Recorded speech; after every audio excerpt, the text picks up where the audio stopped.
Forgiving the unforgivable. A retired Washington County judge opens up about a heart-wrenching murder that took the life of his own 21-year-old daughter. Our Amy Frazier is here now with this story, and I bet we could all learn something from this, Amy. It's been 10 years since losing Megan. Tom Kohl says his heart will forever be broken, but he's also found hope, comfort, and forgiveness in the midst of murder. July 21st, 2006. And that's the day that I'll never forget. The day former Washington County Judge Tom Kohl lost a piece of his heart. We need to inform you that Megan was murdered earlier today. His 21-year-old daughter, Megan Kohl, was killed at a Gladstone apartment in a murder for hire. The only way I got through that was because of the faith I had. The unthinkable loss of a daughter who had wrapped an arm around her dad, stuck up for bullied classmates, and later became addicted to drugs. Probably when she was about 17 or 18 years old, she started methamphetamine.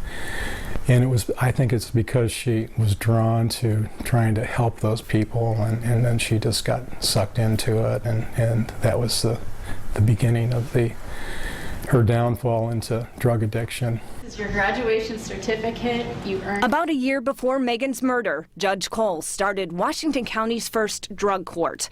The program is designed to help nonviolent offenders break the cycle of addiction, something he desperately wanted for his own daughter. But now, Megan was gone. I was filled with so much grief and sorrow and sadness, and the sense of loss, that there wasn't any room for anything else in my heart at that point, which was good, in the end, because I've seen people since then who have gone through similar circumstances who have ended up being very bitter and angry and resentful, and it just destroys them.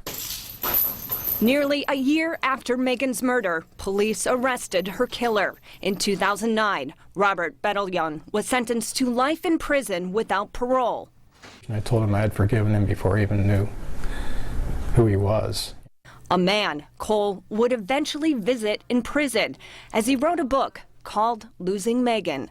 And remember, we weren't allowed to talk about the case, and he said, Judge, he said, I'm so sorry, and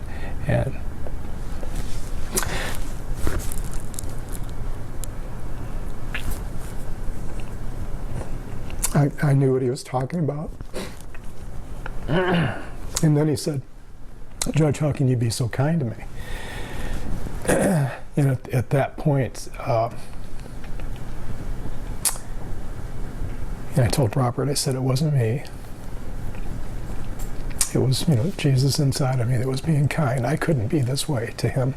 Kohl now travels to prisons across the country, like Angola and Louisiana, speaking to inmates about his loss, his faith, and the forgiveness in his heart.